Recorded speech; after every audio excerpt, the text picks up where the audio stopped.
नमस्कार, जोहार। आप देख रहे हैं झारखंड स्वतंत्र खबर। हमारे साथ आर्यन लेडी देनवाला हैं और जिस तरह से जमीनों के मुद्दा के लेकर या जल जंगल जमीन के मुद्दा लेकर लगातार आंदोलन की लड़ाई लड़ते रहे, तो एक किताब लिखे हैं, किसानों की जमीन लूट किसके लिए।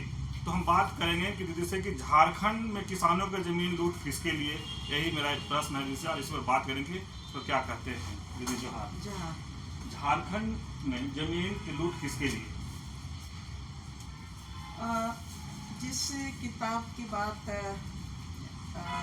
आपने अभी कही कि झारखंड में किसानों की जमीन की लूट किसके लिए, ये किताब पहला किताब मैंने 2015 में लिखी, पहला संस्करण। उसके बाद इस बाद में दूसरा संस्करण, तीसरा संस्करण तक मैं लिखी। छोटी सी पतली सी किताब है। वो झारखंड में जिस तरह से जमीन के मामले को लेके लगातार जो संघर्ष में बहुत सारे जन आंदोलन हैं, और उसके साथ अभी लगातार या तो खुद के नेतृत्व में भी जो आंदोलन, चाहे मित्तल कंपनी के खिलाफ आंदोलन की बात करेंगे या तो और अन्य विस्थापन के खिलाफ आंदोलन की बात करेंगे, लगातार हमने झारखंड में जो झारखंड भारतीय संविधान में आदिवासियों के लिए 5वीं अनुसूची के लिए, झारखंड में CNT एक्ट में, SPT एक्ट में, मुंडारी खुटखट्टी में, और ये कोल्हान क्षेत्र में जो विल्किंसन रूल के तहत जो मानकी और मुंडाओं को परंपरागत जो जमीन में जो अधिकार है, उन तमाम सवालों को लेके लगातार इसमें एक कहेंगे कि आंदोलन में आप रहिएगा तो तमाम मुद्दों को आपको जानना पड़ता है, अपने अधिकारों को, और जो संवैधानिक अधिकार हैं उनको भी, अपने अधिकार मतलब जो परंपरागत अधिकार हैं उनको भी, और जो संवैधानिक अधिकार हैं उनको भी। तो इसमें लगातार आंदोलन में रहने के नाते जो 2014 के बाद जब देश में कई कानून भारतीय जनता पार्टी जो केंद्र में आई, उन्होंने बदलने का काम किया, शुरुआत किया कहना चाहिए। तो 2014 में जब देखे 14-15 तक हम लोगों का जो अपना जमीन का जो अधिकार है, उस अधिकार में हम लोगों का अपना मुंडारी खुटखट्टी अधिकार के तहत अपना अधिकार था, मुंडाओं का अपना अधिकार था, मानकी मुंडाओं का अपना अधिकार था, माझी परगनाओं का अपना जमीन पर ट्रेडिशनल राइट के तहत जो रसीद वगैरह काटना है मैनुअली, उसके तहत ही वो गांव को चलाने का काम कर रहे थे। और उसके साथ जो सरकार को चंदा देने का बात है कि हम मुंडा खुटखट्टी क्षेत्र में हमारे अंदर में इतने रैयत हैं, या तो मानकियों के क्षेत्र में, मुंडा मानकी के क्षेत्र में, हमारे क्षेत्र में इतने रैयत हैं, हमारा इतना पेड़ में इतना जमीन है, इन तमाम चीज़ों को लेके जो उनका अधिकार है, उन लोग से चंदा दे के गाँव में सरकार को शेष देते थे। तो वो व्यवस्था जब उसमें परिवर्तन आने का जो शुरुआत हुआ 2014 31 दिसंबर को, जब हम लोग देखते हैं कि 2013 में जमीन अधिग्रहण कानून 2013 बना, तो 2013 में ग्राम सभा के अधिकारों को मजबूत करते हुए ही वो 2013 का जो जमीन अधिग्रहण कानून बना था, उसमें पेशा कानून में जो प्रावधान है 5वीं अनुसूची में जो ग्राम सभा को जो अधिकार है उनको मजबूत करते हुए ही वो कानून बना था और उसमें विस्थापन को रोकने का भी एक बड़ा प्रयास किया गया था। और जो पूर्व में विस्थापित हुए हैं उनको माने उचित उनको मुआवजा देने का, जो पूर्व में विस्थापित हो चुके हैं उनको उचित उनका न्याय करने की बात के तहत में उचित मुआवजा की बात कही गई थी।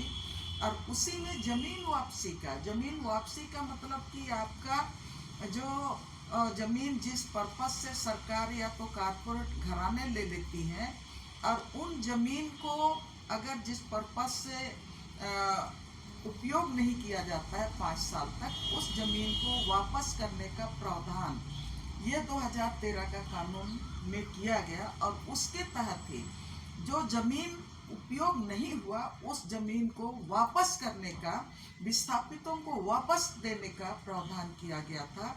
और उसमें एक बड़ा प्रावधान भी किया गया था कि बहुफसली जमीन को अगर बिल्कुल ही अर्जेंट ना हो तो उस जमीन का अधिग्रहण नहीं होगा, ये भी प्रावधान किया गया था। और उसके तहत ही विस्थापित अपने ग्राम सभा को जो अधिकार दिया गया था कि कोई भी योजना बनने के पहले या तो जमीन अधिग्रहण के पहले ग्राम सभा के अगर सरकार अधिग्रहण करना चाहती है तो 70% ग्राम सभा के लोग जब तक पहले वो सहमति नहीं देंगे तो योजना जमीन पर लागू नहीं की जा सकती है या तो जमीन अधिग्रहण नहीं किया जा सकता है।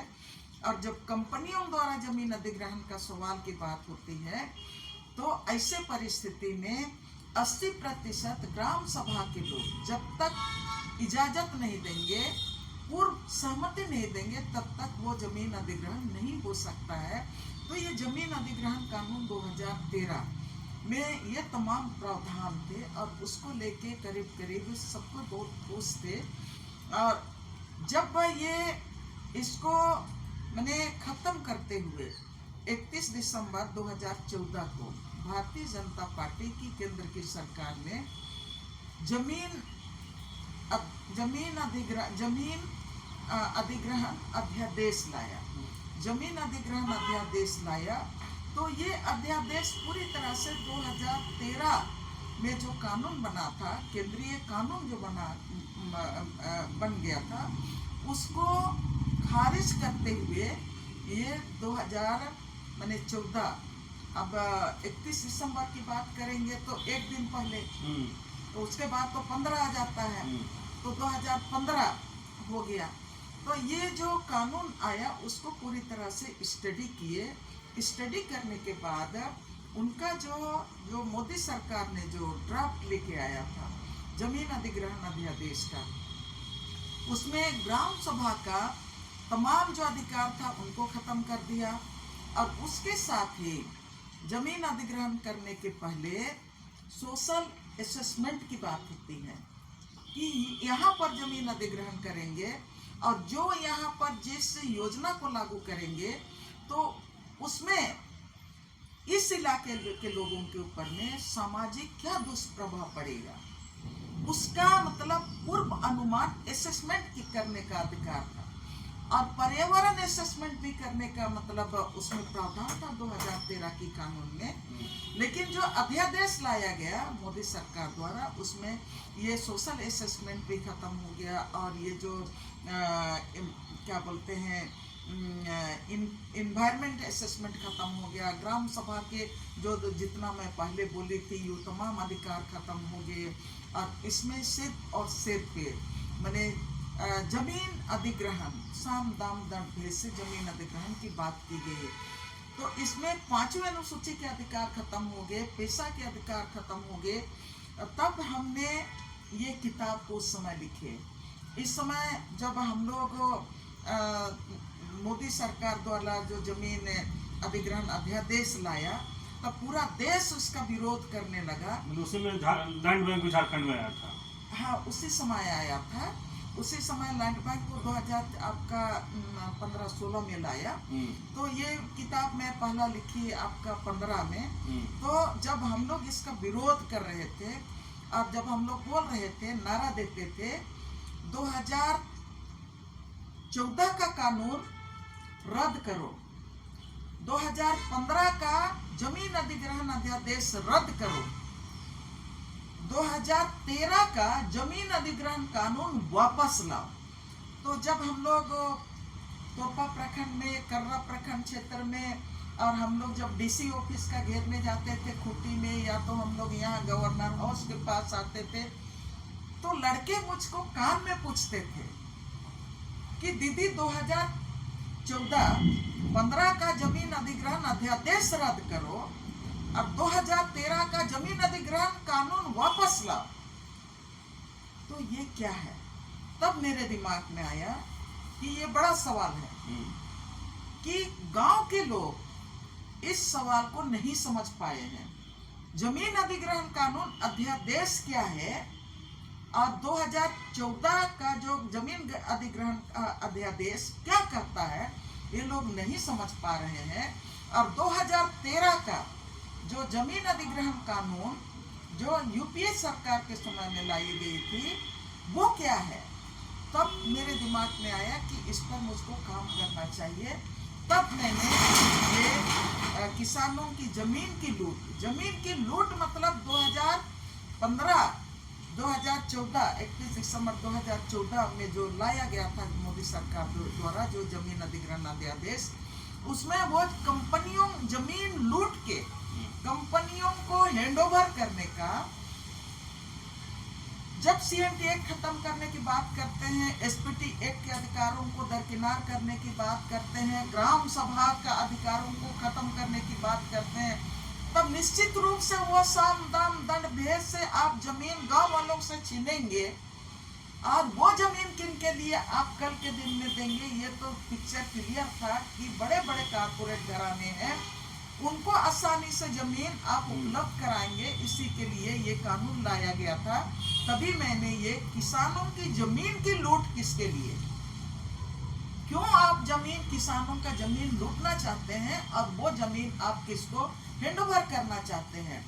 तो आपने जो सवाल किया कि उसी दरमियान लैंड बैंक लाया, तो निश्चित रूप से उसी दरमियान जो लैंड बैंक लाया और उस लैंड बैंक में वो तमाम जो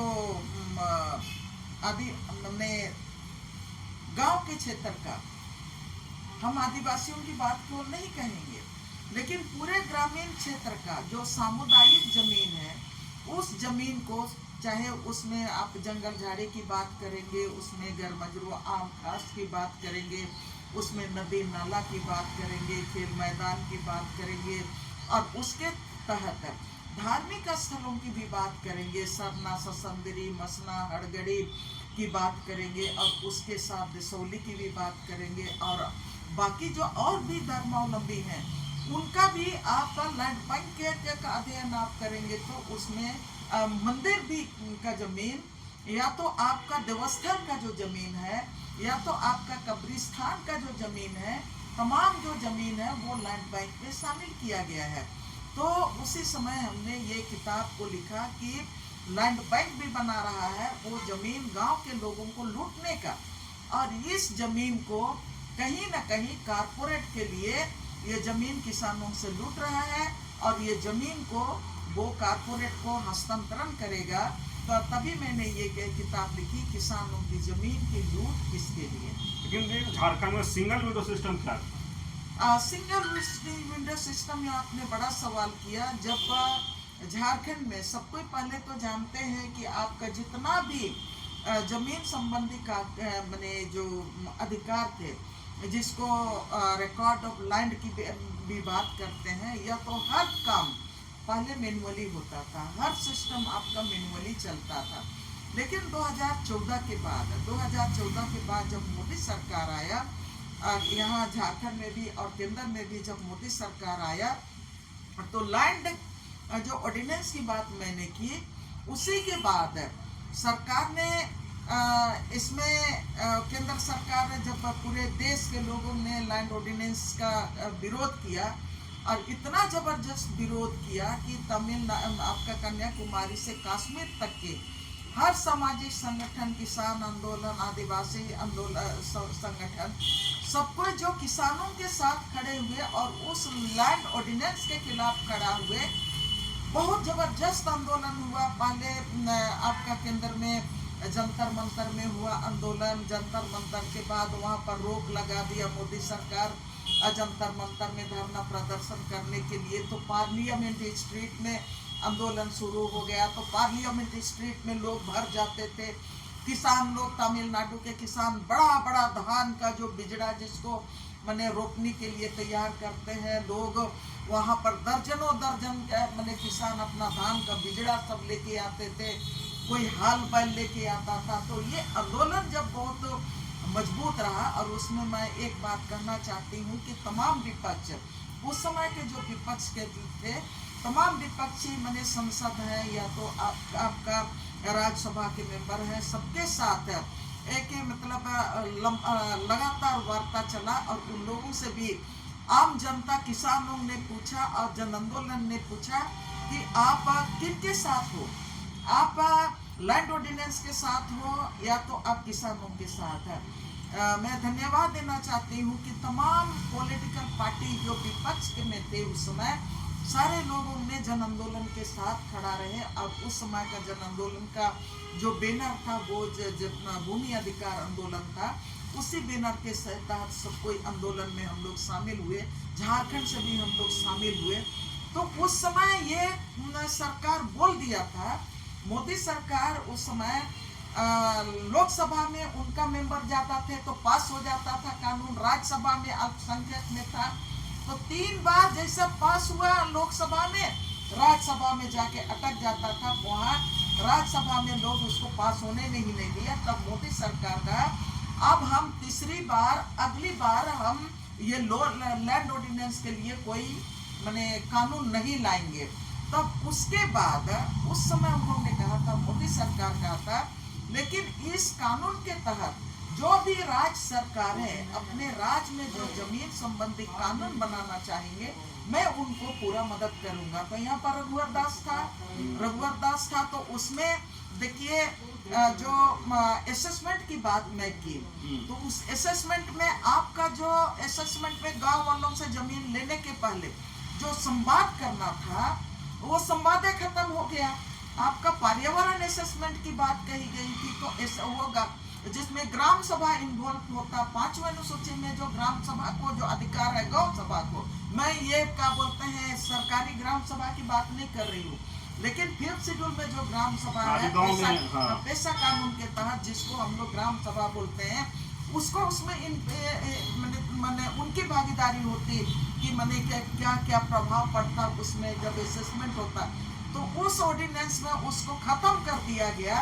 तो मोदी सरकार ने क्या किया, उसी बीच में बड़ा चतुराई के साथ राज्यों को निर्देश दिया और निर्देश मिलने के बाद इन्होंने अब जमीन का जो आपका ये मैनुअली जो दस्तावेजीकरण होता था, मैनुअली जो सिस्टम चलता था, उसको आपका डिजिटलाइजेशन करने का काम शुरू कर दिया।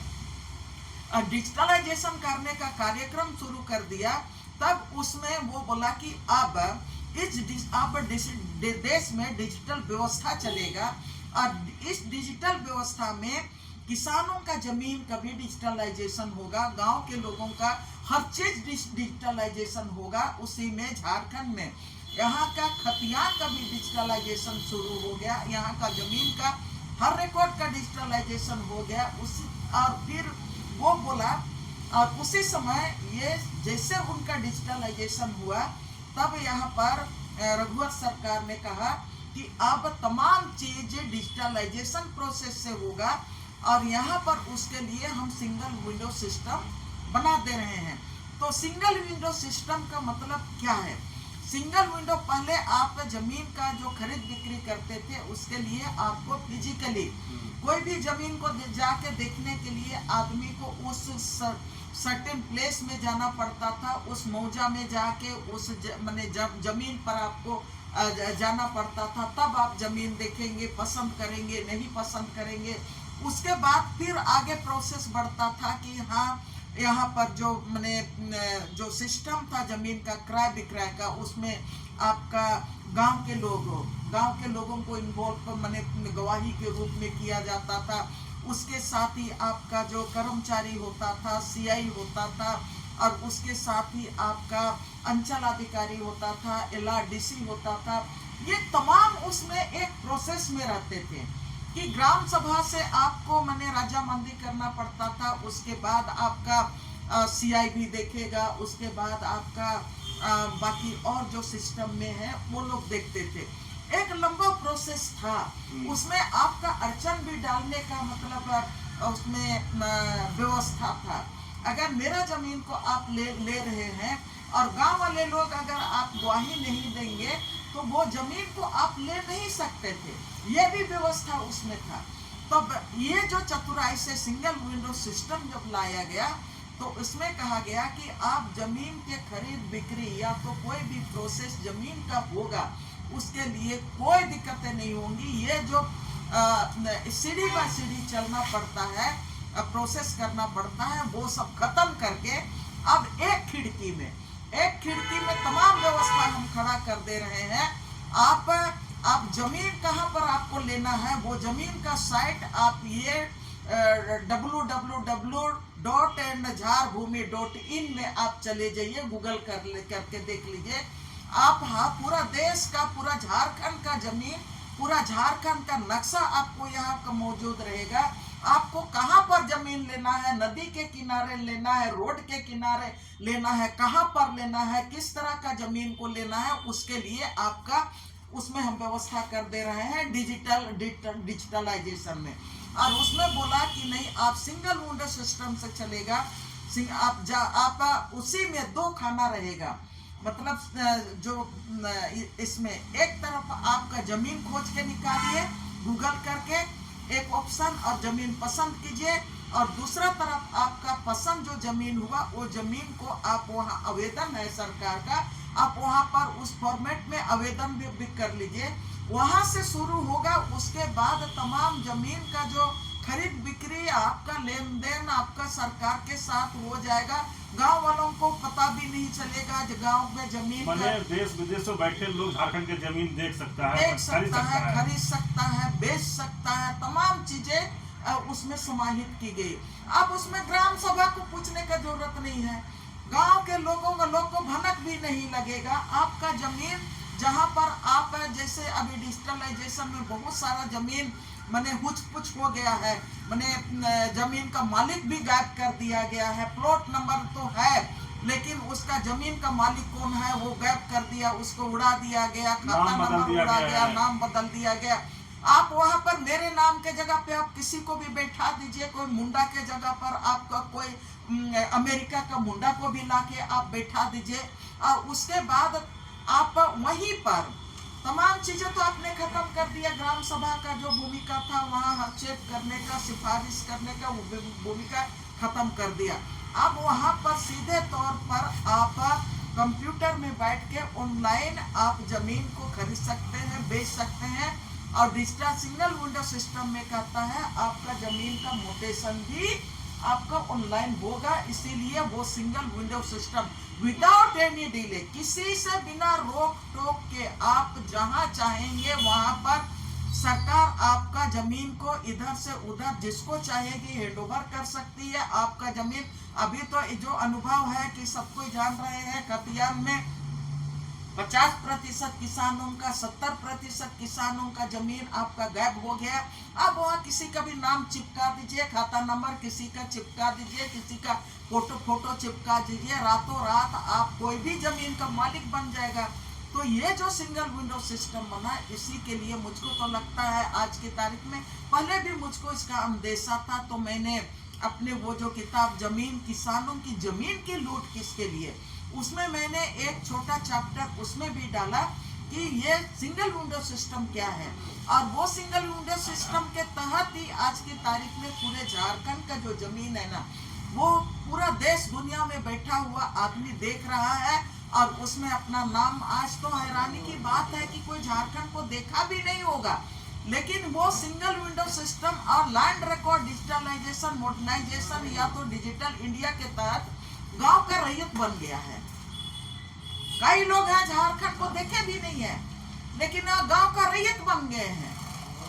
तो ये तमाम चीजें जो आपने सवाल किया कि लैंड बैंक पर, आपने बोला कि लैंड बैंक भी है आया, तो वह बिल्कुल आया, किस लिए आया, और ये जो आपका सिंगल विंडो सिस्टम, ये तो इतना खतरनाक है। अभी मुझको बार बार इन तमाम चीज़ों को मैंने सोचते हुए, देखते हुए मुझको याद आता है कि 2015 में मोदी जब पीएम बना तो उन्होंने घोषणा किया था कि देश में मैं 700 कानून को मैं बदलूंगा। और वो उसी दरमियान में बोला था जब ये जो लैंड ऑर्डिनेंस जो लाया था ना 31 दिसंबर 2014 को, उसी के बाद 2015 में जब आंदोलन चल रहा था, उसी पीरियड में बोला था कि मैं देश में 700 कानून को बदलूंगा, जो मैंने जटिल प्रक्रिया के साथ जो संपन्न होता है। तो जटिल प्रक्रिया हम लोग के लिए तो जटिल नहीं था, हम लोग के लिए तो वो संरक्षण है ना, CNT एक्ट संरक्षण है, इसलिए कि वो बोलता है कि आदिवासियों का जमीन गैर आदिवासी नहीं खरीद सकते हैं। और वो बोलता है, पेशा कानून में बोलता है कि 5वीं अनुसूची में ग्राम सभा को अधिकार दिया गया है, और उसी 5वीं अनुसूची में हमारा क्या बोलते हैं CNT एक्ट, SPT एक्ट है, और मुंडारी खुटखटी भी है, हमारा विल्किंसन रूल भी है, जहां पर ये हमको ये अधिकार दिया हुआ है कि हमारा जमीन का जो रसीद है वो मुंडारी खुटखटी में मुंडा लोग काटते हैं, और कोल्हान क्षेत्र में मानकी मुंडा लोग काटते हैं, और आपका संथाल परगना में माझी परगना काटता है। आप वो सिंगल विंडो सिस्टम के द्वारा आप उनके अधिकारों को मैंने खत्म करके आप उनके हाथ से आप बोल रहा है कि कहीं पर भी कंप्यूटर आपका रख लो और वहाँ पर आप डॉट कर लो, और फिर वहाँ पर आपका गूगल में रसीद काट लो, ये तमाम सिस्टम अब आ गया है। तो ये जो है कि आप जो सिंगल विंडो सिस्टम है, या तो आपका सिंगल विंडो सिस्टम को जो बात किया और जो बताया, जो हमको समझ मिला कि आज आदिवासियों के लिए सबसे खतरनाक सिंगल विंडो सिस्टम हमको दिख रहा है, शायद आपको भी, कि अब भाई भाई में भी शायद इसके लेकर के, जैसा बोले कि खतियानों में नाम चेंज हो जाना, तब तो आपस में ही जो आदिवासी को कहा जाता है कि दिल के सच्चा है, ज़्यादा कुछ नहीं, अब तो भाई भाई लड़ाई होने के बाद आप कह रहे हैं अभी भयानक लड़ाई होगा। अभी इसलिए लड़ाई नहीं हो पाया है कि 2014 के बाद 2014-15 तक मैनुअली जो रसीद कटता था वो कटना बंद हो गया है, और कटना बंद हो गया। सरकार ने ये मतलब शर्त लगा दिया है कि आपका रसीद, जैसे अभी हो गया 25 हो गया ना, 25 का रसीद काटने के लिए 2024 तक का आपका ऑनलाइन रसीद आपका रहेगा तब कटेगा, वो शर्त है। अब रही बात कि 2014 से ही कटना बंद हो गया, कटना बंद हो गया तो किसानों के पास, और वो जो जमीन है आपका खतियान में गलत है, खतियान गलत तरीके से अपडेट हुआ, किसान का नाम नहीं है, किसान का जमीन का खाता नंबर गायब हो गया, आदिवासियों को उलझा करके उस सिस्टम विंडो ला करके उलझा दिया गया है, बिल्कुल पूरी तरह से उलझा के रख दिया। तो अब वहां पर जमीन के लिए रसीद काटने के लिए जो आपने सवाल किया, भाई भाई में लड़वाएगा, तो आप जिस दिन जाएगा उस दिन, मान लिया चालाक है, मैं ही चालाक हूँ, तो मैं अपने पूरे खानदान का जमीन अपने नाम से कर लूंगी, आपको भूमिहीन कर दूंगी। और वहां पर आप देख रहे हैं कि वो तो रात मैंने ऑनलाइन होने वाला है, तमाम सिस्टम में वो ऑनलाइन चल रहा है, आप तो देखने भी नहीं आएंगे। बाद में पता चलेगा कि मेरा जमीन अरे उनका नाम से चला गया, उनका जमीन उनका नाम से चला गया। और जिस दिन रसीद वो प्रॉपर तरीके से सबको बोलेगा कि हमारा जमीन कहाँ है, हमारा जमीन कहाँ है, तब भारी खून खराबा होगा, भाई भाई को लड़ाएगा, समाज को लड़ाएगा, सब एक दूसरे से। सरकार इन लोगों को लड़ा के उलझा के रख देगा। तो सरकार का जो गलत सिस्टम है, सरकार उनको लड़ा रहा है, सरकार उनके हाथ से जमीन लूट रहा है, उधर ध्यान ना दे के लोग अपने तरह, इसलिए कि हमारा जो भी दलित समाज है, आदिवासी समाज है, किसान समाज है, जो दिन रात खेतों में मेहनत करने जानता है, वो चालबाज नहीं जानता है, लेकिन तमाम चालबाज तो आपका रघुवर सरकार ने करके दे दिया है, तमाम सिस्टम को उस तरह से बना के दिया है, तो ये उलझा के रख दिया है। और जब आप लैंड बैंक की बात कर रहे हैं तो मैं तो हैरान हूँ। हैरानी मुझको ये है कि जब हम पेशा नियमावली की लोग बात कर रहे हैं तो लगातार मैं तो लैंड बैंक पर काम करते रही हूँ। अभी आप पूरा खंगालिएगा तो आपको भी मिलेगा। 2013 का जो मैंने जितना अधिकार गिनाई आपको, ग्राम सभा का पेशा कानून के तहत किसानों के लिए, बहुफसली जमीन के लिए, विस्थापन को रोकने के लिए जो आपका व्यवस्था था, वो तमाम व्यवस्था को खत्म करते हुए 2015 में रघुवर सरकार ने बड़ा चालाकी से 2013 के कानून के तहत वो 2015 का कानून लेके आया। झारखंड जमीन अधिग्रहण बड़ा सुंदर को नाम दिया है, झारखंड माने पुनर्वासन, पुनर्व्यवस्थापन, पारदर्शी और ये पारदर्शी पुनर्स्थापित करने वाला कानून 2015 बहुत सुंदर कानून का नाम दिया गया है। लेकिन उसके अंदर में आप देखेंगे, जाके देखेंगे, जब ये बात कर रहे हैं किसानों की जमीन की लूट किसके लिए, तो मैं ये भी क्लियर कर देना चाहती हूँ कि जब ये 2015 में जब ये कानून लेके आया रघुवर दास ने, और 2013 के आलोक में लाए हैं बोलता है, और 2013 के कानून में जो जमीन वापसी का मैंने वो जो जिक्र किया, उसमें 2013 का जो मूल कानून में कहा गया है, जो 5 साल तक अडानी, अंबानी, जिंदल, मित्तल, शीतल, टाटा या तो बिड़ला जो भी जमीन अधिग्रहण करके रखा है, उनका पैसा भी भले ही क्यों ना दे दिया है किसानों को, लेकिन अगर 5 साल में जिस पर्पस के लिए जमीन ले लिया है और उसको उपयोग नहीं कर सका है, तो वो जमीन, उस जमीन को वापस सरकार लेगी और लाएगी और उसको मूल रैयत को लौटा देगा, या मूल रैयत को लौटा देगा या उसको भूमि बैंक में जमा करेगा। इसको रघुवर दास ने क्या किया, भारतीय जनता पार्टी की सरकार ने, उसमें तो क्या वो मूल कानून में कहा गया मूल रैयत को लौटा दिया जाएगा या तो आपका भूमि बैंक में जमा किया जाएगा।